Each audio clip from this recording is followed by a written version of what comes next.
Welcome back. Mortgage rates spiked to nearly a 5-month high after March's inflation report was released on Wednesday, which showed that inflation increased much more than what was previously forecasted. Headline consumer inflation rose by 3.5% from the previous year, which of course is much higher compared to the Fed's 2% target. That sent the yield on the 10-year US Treasury note to rise, as well as interest rates as well. Because of this disastrous inflation report, the market is now only pricing in one single 25 basis point rate decrease this year. This is much different compared to earlier this year, when the forecast was calling for 3 quarter-point rate decreases in anticipation that inflation would slow down. So far, inflation has remained very much sticky, despite the fact that the Fed's monetary policy has kept the federal funds rate at a 2-decade high. In today's video, I'll share all the details, including some other trends I'm following that you guys should be aware of as well. So thank you so much for joining me in today's video. And of course, please subscribe if you haven't done so already, because I post frequent housing market updates and things that do relate to our housing market, so you guys can be more informed. So please subscribe. And of course, if you get any value out of today's video, then please hit the like button. And videos like these tend to take me hours to make. So hope you guys appreciate this analysis I'm sharing in today's video. So let's first talk about this inflation report just announced on Wednesday. This is the CPI, or the Consumer Price Index, an index that the Fed closely watches to monitor the direction of inflation. So for core CPI, that excludes volatile energy and gas prices. That increased by 3.8%, higher than the forecast, a gain of 3.7%. Also at 3.8% in line with the previous month as well. Core CPI on a month-to-month basis increased by 0.4%, 0.1 percentage points higher than the forecast. Headline inflation, both on a month-over-month basis as well as a year-over-year basis, also increased by 0.1 percentage points compared to the forecast. So because inflation came in hotter than expected, the yield on the 10-year Treasury note increased by 18 basis points in one single day, rising to 4.546%.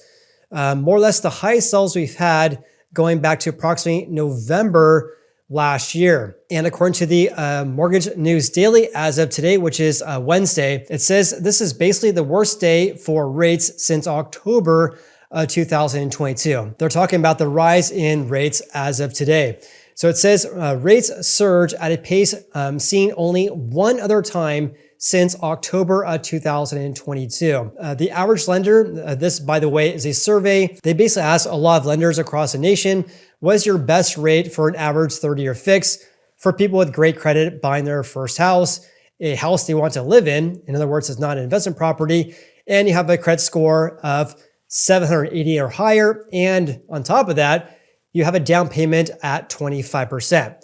So in any case, when looking at those factors on a national level, rates increased by one of the worst days since October of 2022. In fact, the only other day since then was in February 2nd, when rates increased by 29 basis points.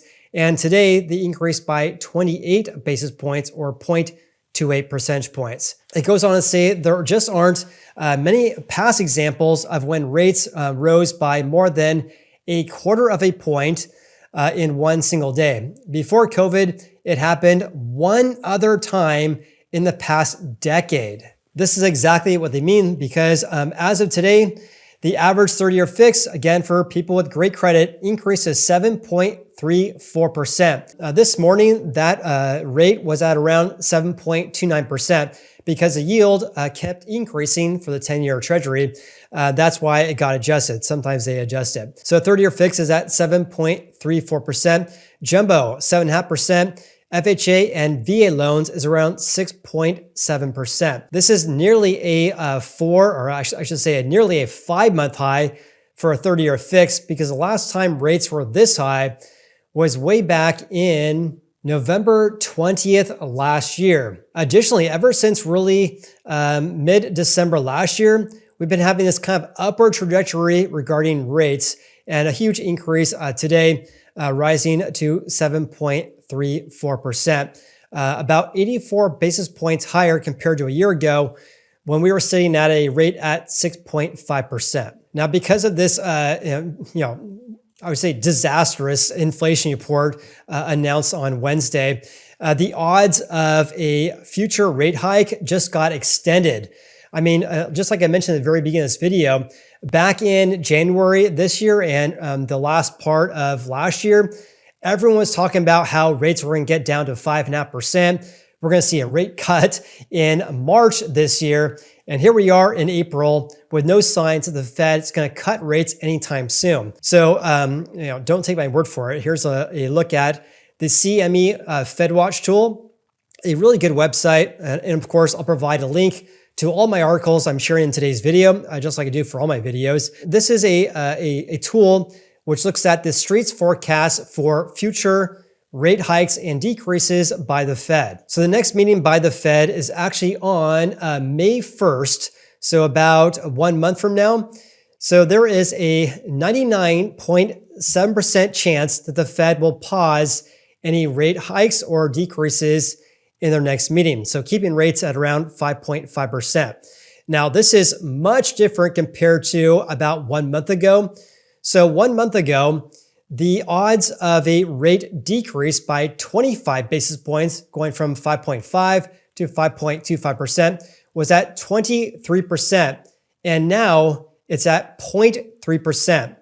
So more or less, no one's thinking the Fed is going to decrease rates in their upcoming meeting. Then in June 12th, their next meeting thereafter, an 81% chance we're going to be at the same rate. Then in July, a 55.9% chance we're also going to be at the same rate as well. So basically a pause in any changes to the federal funds rate for at least 3 meetings. Then September 18th, there's a 44.9% chance they're going to decrease rates by 25 basis points down to 5.25%. However, though, there still is a fairly strong likelihood we're going to be unchanged at 5.5%. because the odds there are at 34.1%. Let's just kind of fast forward to year end because like I mentioned at the very beginning of this video, there could be a scenario in which the Fed only cuts rates 1 time. But on top of that, we could see a scenario in which the Fed doesn't do anything this year, which would be absolutely crazy. So there is a 12.4% chance we're still going to be at 5.5%. This means that the Fed will decide not to cut rates this year. Now, this is way different compared to the past several days. So at 5.5%, 1 month ago, the odds of that by the end of the year, that was only a 0.1% probability. Now it's at 12.4%. Yesterday, which was on Tuesday, it was a 2% chance. Now again, it's at 12%. So more or less what this means is that the Fed is more or less split, or the street's forecast regarding the federal funds rate is split between a 25 basis point rate decrease and potentially a 50 basis point rate decrease. So 2 25 basis point rate cuts this year potentially. But again, a 12% chance we could be at the same levels we have right now. So just taking a step back here, what this is telling me is that the Fed, of course, wants to see the inflation numbers get down to their target of 2% and not 3.5%. And in fact, inflation is rising, so we're not seeing this disinflation in which inflation is going down, which again, that's exactly what the Fed wants to see. So in my personal opinion, what we're seeing right now is an environment that we have a higher for longer interest rate environment because inflation is not winding down. Now, this is impacting home buyers because, of course, mortgage rates are increasing big time, which of course makes housing less affordable. But on top of that, for people who have credit card balances, HELOCs or home equity line of credits, they're also going to see their interest rates are paying at a higher level for longer as well. Before I share some trends I'm following that could be impacted by this rise in rates as of today, is this right here. I want to share a reaction from Lawrence Yun, who's the National Association of Realtors chief economist. And then I want to share a reaction from the National Association of Home Builders. So according to Lawrence Yun of NAR, he says March inflation figures were very bad, which also means bad news for interest rates. Consumer prices reaccelerated to 3.5%. That's a headline number looking at increases in prices, including gas and energy prices. This is higher than the Fed's target of 2%, which raises eyebrows regarding the Fed's delay in cutting interest rates, as we saw in the data I shared with you. Also, according to the National Association of Home Builders, they also stated the following today. It says consumer prices continue to rise in March, with shelter and gasoline prices driving over half of the total increase. This marks the third consecutive strong reading. Despite a slowdown in the year-over-year increase, shelter costs continue to put upward pressure on inflation, accounting for over 60% of total increase of inflation numbers, excluding volatile energy and food costs. This ongoing elevated inflation is likely to keep the Fed on hold and delayed rate cuts this year, as we saw. It also says here the Fed's ability to address rising housing costs is limited because increases are driven by a lack of affordable supply and increasing development costs. So increasing costs of building brand new houses. Additional housing supply is the primary solution to tame housing inflation. The Fed's tools for promoting housing supply or increasing housing supply are, of course, very much constrained because the last time I checked, the Fed does not build houses, right? So it says, in fact, further tightening of monetary policy would hurt housing supply. I would add an asterisk there. That would hurt housing supply of building brand new houses.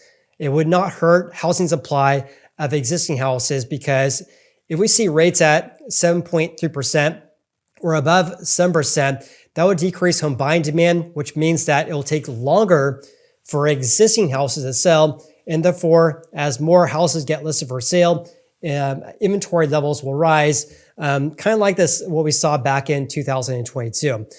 In contrast, though, as well, when interest rates rise as well, that tends to cause a decrease in more homeowners who decide to sell their houses because not a lot of people want to sell and give up their 3% rates and take on a 7.3% rate. In any case, it says further tightening of monetary policy would hurt housing supply of new home construction because it would increase the cost of A, D, and C financing.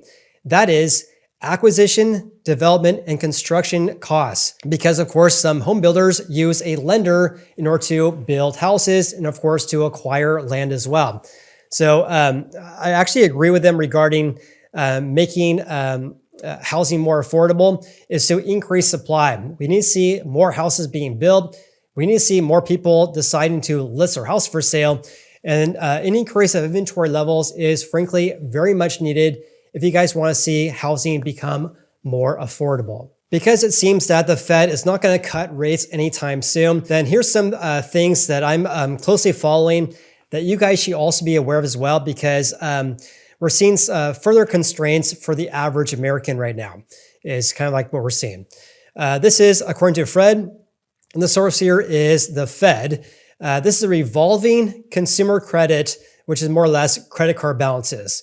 So for February, the most recent data we have from them, this, by the way, is in billions of dollars. So this is at $1.3 trillion in consumer credit card balances as of February this year. It's basically been going straight up ever since June of 2021. And at $1.3 billion or trillion dollars, I should say, this is much higher compared to the 1.1 trillion we saw before the onset of COVID. Also zooming out, ever since the 1970s, this is also an all-time record high as well. So overall, credit card balances at record high levels, which may not be that big of a deal if people are paying their credit cards on time. However, take a look at this. Here's the average delinquency rate on credit card loans for all commercial banks. The most recent data we have from them is Q4 of 2023. So the delinquency rate for credit card balances is at 3.1%. Let's look at the past 5 years.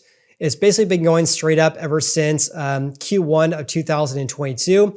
Also at 3.1%. This is higher compared to the pre-pandemic peak, which was Q1 of 2020 at 2.66%. Zooming out over the past 10 years, much higher compared to the past 10 years. And looking back to the early 1990s at 3.1%, this is the highest rates we've had going back to Q4 of 2011. So to summarize that, we're at the highest levels in about 11 years for the delinquency rate of credit card balances in the US right now. Here's what we're also seeing as well. This is a look at the delinquency rate on all consumer loans. The most recent data for Q4 2023, we're at 2.62%. The pre-pandemic peak at 2.47%. Also zooming out over the past 10 years, the rate here basically going straight up ever since really Q1 of 2022. Additionally, when we zoom out going back to the mid 1980s at 2.62% right now, this is the highest rates we've had going back to Q4 of 2012. Additionally, what we're also seeing as well is that people are not saving their money. As of February this year, the personal savings rate nationwide is at 3.6%. This is much lower compared to the 7.7% rate we saw back in February of 2020. And also more or less the pre-pandemic average was around 6.4 to around 8%. Now it's only at 3.6%. Also, of course, much lower compared to the peaks we saw when people were given stimulus checks back in April 2020 and approximately 2021 as well. In addition, when I zoom back to the year of 2007, the personal savings rate at 3.6%, the lowest rate looking at pre-COVID levels since August of 2008. So to just briefly summarize today's video here, we have this hotter than expected inflation report, which drove up interest rates for mortgage rates to a 5-month high.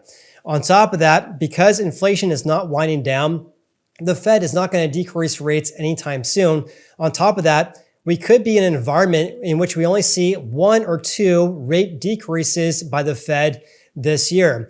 So in my opinion, we're going to see this environment where we have a higher rate environment for a longer period of time, which is really going to impact all these people with high credit card balances. And these delinquency rates could get worse as well because we're not seeing this assistance from the Fed, because when the Fed decreases the federal funds rate in general, that causes the rate that credit card companies charge consumers, that causes the rate for those to also decrease as well, which also impacts HELOCs as well. When the Fed decreases rates as well, HELOC interest rates also go down as well.